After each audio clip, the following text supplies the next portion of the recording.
Hello friends, అందరికీ నమస్కారం. ఈరోజు నేను బ్రేక్ఫాస్ట్ రెసిపీని చూపించబోతున్నాను. ఇంట్లో బ్యాటర్స్ ఏం లేనప్పుడు అప్పటికప్పుడు ఈజీగా తయారు చేసుకునే బ్రేక్ఫాస్ట్ రెసిపీ ఇది. పిల్లలు కూడా ఇష్టంగా తింటారు. ముందుగా బౌల్ తీసుకొని 1 కప్ శనగపిండి తీసుకున్నాను. మీకు నచ్చిన క్వాంటిటీలో తీసుకోవచ్చు. అలాగే 1 ఉల్లిపాయని, పచ్చిమిర్చిని సన్నగా కట్ చేసి తీసుకున్నాను. కరివేపాకు, కొంచెం కొత్తిమీర, సాల్ట్ సరిపడినంత, 1 టీ స్పూన్ జీలకర్ర వేసుకొని కొంచెం వాటర్ పోసుకొని మొత్తం కలుపుకోవాలి.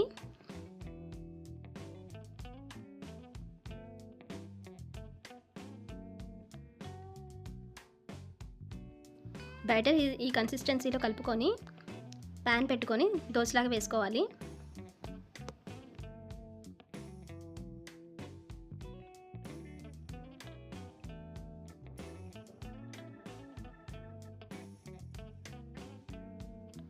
కొంచెం నెయ్యి లేదా ఆయిల్ వేసుకొని ఇంకొక వైపుకి టర్న్ చేసుకోవాలి.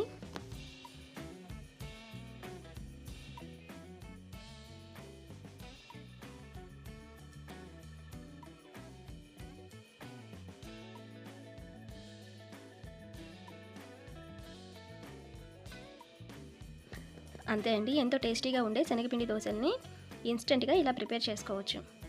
Thank you for watching.